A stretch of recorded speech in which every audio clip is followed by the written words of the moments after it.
Hello and welcome everyone. Today I'll be briefly explaining a general outline of the events in the Elder Scrolls timeline that take place during the Dawn and Merethic eras, as part of a new series I'll be doing here on YouTube.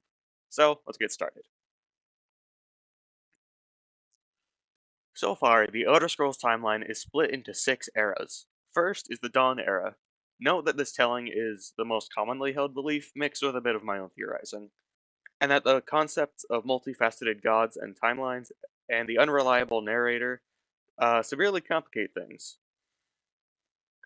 The Dawn era is the beginning of the cycle of time. It is when the two primordial forces, Anu and Padomai, stasis and change, collide and create souls for themselves. Anu's soul is Anuiel, and Padomai's soul is Sithis. Anuiel and Sithis created the Arbis, aka the universe, a nexus of ideas and shape. Anuiel and Sithis, like their forebears, created souls for themselves. Anuiel created Ariel, and Sithis created Lorkhan. Ariel created the concept of time, stabilizing the Arbis and creating the two planes of reality, Aetherius and Oblivion. Concepts began taking shape as spirits, becoming the Et Ada, aka original spirits. This next part is the most variable depending on your belief, so I'll just go over the things that most of them agree on. Lorkhan, aka Shor or Shazar, depending on your belief, came up with the idea of creating a new plane of reality. The Et Ada that agreed to this plane became the Aedra, and those that didn't became the Daedra, and fled to oblivion. Why? Good question. The Aedra lost most of their power in creating the new plane Mundus. The Aedra who retained some of their power became the Divines, who had come to be worshipped by mortals. Lorkhan Shor Shazar was destroyed in some form, but didn't completely die, as his heart persisted. His heart then landed in the sea, creating Red Mountain and the island of Vardenfell around it. The Aedra that lost almost all their power either gave up their bodies to become parts of the planet Nirn, such as wind or gravity, or resorted to procreation to continue their existence, becoming the Elnathae. There was a war between the Elnathae that believed mortality was a trap, aka the Old Elnathae, and those that believed it was a blessing, aka the Wandering Elnathae.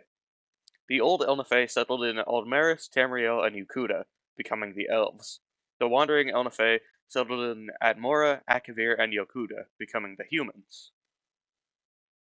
Next comes the Merethic era, which translates to Era of the Elves.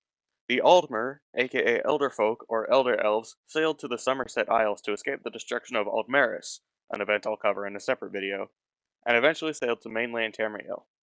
Aldmer who were exiled from Aldmeris before its destruction were banished to the continent of Pyandonia, where they would become the Maormer, aka the Sea Folk or the Sea Elves. The Aldmer who stayed settled in Somerset became the Altmer, aka the High Folk or the High Elves. Those who went to the mainland became the Dureni Elves who settled in High Rock, or the Aelids, aka the Wild Folk or the Heartland High Elves, and they settled in Cyrodiil. The Khajiit Argonians and Bosmer, aka Forest Folk or Wood Elves, are special cases, so I'll go more into them in a different video. They settled Elsewhere, Blackmarsh, and Valenwood, respectively. The original Old Elnathae who settled in Tamriel became the Falmer, aka the Ice Folk or the Snow Elves who settled in Skyrim, and the Dwemer, aka the Deep Folk or the Dwarves, who settled underground beneath parts of Skyrim and Resdayn, which would come to be known as Morrowind. The Chimer, aka the Changefolk or the Changed Elves, were created when the prophet Veloth led a group of Altmer into Resdayn under the Velothi dissident movement, which I will also get into in a later video. A byproduct of this movement was the creation of the Orsimer, aka the Pariah Folk or the Orcs, who settled in the Rothgarian Mountains in High Rock, and in the forests of Valenwood, where they would be known as Wood Orcs. Eventually, humans from Atmora set sail to Tamriel and become the Needs, which is a term that applies to any Atmorans that sailed to Tamriel before the arrival of the Nords. They bring dragons along with them who spread out across the continent. The Nedic people spread across Tamriel, settling in areas of Skyrim, Hammerfell, High Rock, where interbreeding with the Dureni would create the Breton people, a half-elven race, and Cyrodiil, where they would be enslaved and tortured by the Aelids. Eventually, the peaceful relations between the Falmer and the Needs of Skyrim were shattered in an event known as the Night of Tears, in which the Falmer attacked the Nedic city of Sarthal, leaving only a man named Ysgramor and his 2 sons.